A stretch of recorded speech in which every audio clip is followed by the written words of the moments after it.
Welcome back to the Neuroscience Meets SEL podcast, episode 18. This is Andrea Samadi. This interview will be broadcast on YouTube as well as the regular podcast channel. So be sure to look for that link in the show notes if you'd like to view the video. Today we have someone that I've been friends with for almost 10 years. I'll never forget seeing the review that he left for me on my first book on Amazon. When I saw his interest in what I was doing, I reached out to him to see if I could learn more about how he was using books like mine in schools to see how I could improve. Dr. Kohutek has spent his entire life working in the field of psychology, neuropsychology, and education. Through the experiences of working with a myriad of students in settings that range from charter schools, Title I, parochial schools, residential treatment centers, and psychiatric hospitals, he's able to provide examples of situations which many elementary and middle schools experience in today's school system. I've been interested in his books over the years, and this is our second interview. We spoke many years ago about enhancing children's cognitive abilities, years before educational neuroscience was prevalent in our schools. I was thrilled and honored when he asked me to write the foreword to his most recent book that we're going to talk about today, Chloe and Josh Learn Grit and Resilience with Grit Gal. It's his volume 1. It's available next week. Welcome, Dr. Kohutek, who's on campus today at St. Dominique Catholic High School in Austin, Texas. Welcome. Thank you. It's good to be here, and thank you for writing the foreword. It's nice to see you again. Good to see you. Thank you so much for all you're doing here with this information and getting it into our schools. It's so important and timely. Well, let's get right into the questions. I love your book. Can you tell me what inspired you to write a book on mindset, grit, and resilience? There's so much literature now being written for high schools, colleges, and there's even an article or two talking about health sciences and the lack of grit that they found in the students. And so it seemed only reasonable to start looking downward at what age group might be able to learn more about this. And the truth of the matter is it can go down much farther than what I did, the middle school and late elementary schools. But there are a number of stories that come out of the classroom, academically, socially, and other that includes athletics and includes musicals. So it was a timely paper, I think, a timely book to write. It absolutely is timely for sure, because I know that it's something that I've had a lot of calls from people that ask, what do you know about grit and resilience over here? So and you're right, it needs to start earlier than we can't just expect students at junior high and high school to suddenly have that stick-to-itness. So it's very important. And for years, I've envisioned tools like this book in our schools and classrooms, so I'm so excited to see the results that it will produce. What made you intertwine the social and emotional competencies with the cognitive competencies? And this is exactly what I'm doing on the podcast, so I'm curious why you chose to do that in the book. In my opinion, they go together. You can't have competencies unless you have the cognitive skills that go with it. And the cognitive skills kind of determine your level of competency. And so the more skills there are, the more competent I'll be. This was not like I woke up one morning and came up with the idea. I gave a paper in Chicago in 2011 talking about including executive skills as a third leg in the academic and social domains of schools, because you have to be able to understand thinking about thinking, the metacognition, in order to be successful. Absolutely, and you were on this strain years ago with your books that I didn't even connect back then. When I did the first interview, my mind wasn't even thinking on the brain and how it works back then. And so this has been a long time interest of yours, and to see it come through to where you are today, it's so very exciting. Thank you.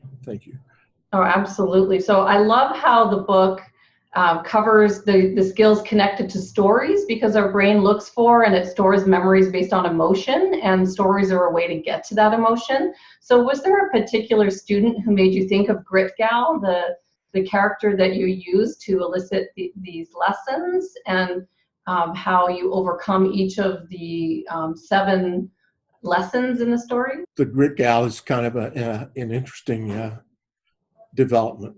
There was a professor I had in graduate school, and he taught behavior modification. And he had a series of almost comic books where a person would end up with some type of situation, and all of a sudden con man would show up. This con man stands for contingency management. And contingency management would solve the situation. So I was trying to figure out a way to have this almost superhero show up just at the right time to help solve the problems. Last week, I'd read an article by an author who had embedded himself into his stories for middle school and high schoolers. He was a ghost in a high school. And so I guess if there's a Grit Gal, it would have to be me. But the only thing we really have in common is we like yellow. Grit Gal's dressed all in yellow, and yellow is my favorite color. So. Okay, well that's fun, because I know that students, when they have an example or somebody to follow, the lesson is easier. Sometimes it doesn't help if I give the examples that you give Grit Gal giving. And I've been using these strategies with my own girls, especially with my youngest, with, let's say, learning vocabulary. We have to start practicing on the weekend for our vocabulary test. And she rolls her eyes, oh, Mom, really on a Sunday we've got to start practicing our spelling? But I started to try to say, well, what would Grit Gal do? And I don't even have your book yet, but I'm just trying to incorporate some of these in. And she's like, who's Grit Gal? Because it's not me. It's somebody that is successful. And then she starts listening, and it's easier to get the work done when there's somebody else telling you what to do. So. Yeah, in each one of the 7 chapters, and the book started out to be 20 chapters. And I was told by the publisher that it would cost more than I anticipated. It would cost more to the consumer. So I broke it down into 7 chapters. And each chapter deals with a different situation. What you're talking about is chapter 2, where Maria has trouble with her vocabulary, but she just studies Thursday night before the test. And the brain doesn't work that way. We have to give ourselves time. And so each one of the situations are very related to what I think students today might experience, either at home or in the classroom. The first chapter, Chloe has trouble with doing her homework. And she is crying and doesn't want to do her homework, and her parents are concerned, look like she might fail the 4th grade. And then Grit Gal comes in and rescues the day and finds out what her issue is, and goes out and makes a plan to work towards it. Absolutely, all these little strategies that we need for success with academics, and I know that if we know them as parents or teachers, we can help our students to learn them. Nobody's going to teach these strategies to our kids if we aren't, right? It's up to us really to get the ball going, to develop these skills into junior high, and then the workplace. Do you see how the transition goes? Because grit doesn't end when we leave school. No, it starts when we leave school. Exactly. So why do you think this book is so timely, and why do you think that we just have never learned how to develop grit through the years? Why now? I was working on a PowerPoint. It said, when did school stop teaching grit? And the more I thought about it, the more I realized that maybe school didn't teach grit. Maybe we learned it from our family. Not too many generations ago, survival was important. If we didn't have grit, then we weren't going to eat. The family was not going to survive. And then we learned the passion that maybe in school or in the workplace or at home, And I don't think school really ever pushed grit because it was assumed that we already had that. And things have changed in the past 3 or 4 generations, where we don't have to worry about grit. We have to worry about other things. And so there's a whole gap in the system now for children to learn grit or perseverance, because they don't have to know it at home. And at the same time, the academics have become so important. Standardized tests are so important. Parents want the very best for their children to go to the very best universities, and so they're going to be pushing for the grades. And there's something they call it. They used to call it helicopter parents. Yeah, I know that well. And most recently, they started talking about snow cloud parents who just bulldoze their way through so that the child's not challenged. And in response to that, there's a couple of books that have come out talking about helping your child fail to be a success. And I have trouble with the word failure. I don't want my children or grandchildren to fail. What I want is for them to experience setbacks. I call it roadblocks in the book, where your first plan doesn't work, and then you have to like reassess and come back and try again in some other way, and that's what develops grit. So It's so true. This has been my lesson this year, because I've always been rescuing my kids to make sure they get the grades, and this is the first year I've pulled back because of this. I think writing your foreword, it made me think I can't keep doing this because they'll never learn on their own. So, if they don't get 100 on a test, they've got to figure out, well, what do I need to do on my own, because I'm not going to be here forever. So that's a huge lesson for parents and teachers, to let the kids fail. it's a delicate balance. We want them to be a success, but we want them to know that they succeeded because of their effort. Absolutely. Absolutely. And that's got to come from within them. So what is your vision for this book? I know in one of the emails you mentioned that you're already working on volume 2. So what topics are coming next, and where do you see this going? My vision for this book is that I want every parent, every grandparent, every teacher, every professional counselor to say, I know a child who would benefit from this, and go out and buy a copy. So that at some point I can retire and write volume 4.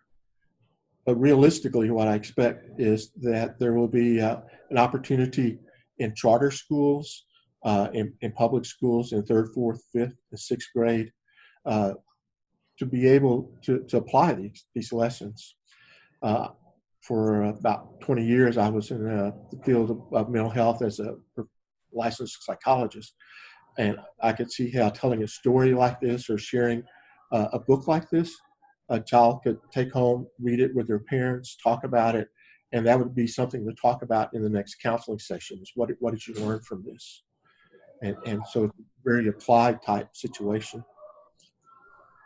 That's incredible. That's a great vision, because we need this, and it's helped me. Andrea, the vision of that book's been met because I wanted somebody to say, oh, that makes sense. Right. And use it. So it's on some level it served your purpose by you reading it. So thank you. Oh, absolutely. Absolutely. And there's so much more for you with this out there. So I'm so thrilled to have been the first person to have the chance to have that opportunity to say this is exactly what we need, and get it out there. So what would be your final words of wisdom on this topic? Is there anything that we have missed that you want to share about the book and where you'd like to see this going? There was while I was writing these stories, I developed a pattern.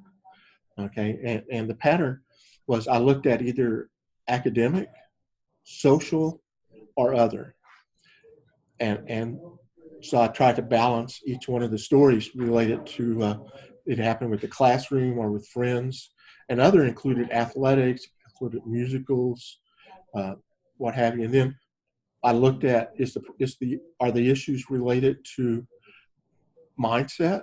Do I have a fixed mindset or a growth mindset? or is it related to grit, or is it related to the old resilience? Okay, and it kind of unfolds. And then whenever you look at the social awareness, all the things that actually you wrote about in the foreword. So I developed a matrix to be able to identify where the issues are, what might be missing, and what executive or cognitive skills might be used to enhance the ability. But the main takeaway is Winston Churchill's last speech. Winston Churchill walked up to a podium with his cane, looked at the audience, and said, "Never, never, never give up." And with that in mind, we can do this, and we can turn around the education. We can turn around the violence.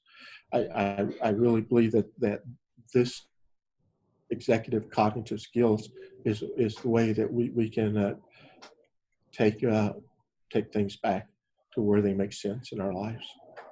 Absolutely. And what a great quote from Winston Churchill, who saw his success much later in life. So there's a lot to the whole, all the lessons involved here for all of us. So where is the best place for someone to find your book? Is it out on Amazon yet? You can search for Chloe and Josh Learn Grit on Amazon and Barnes & Noble.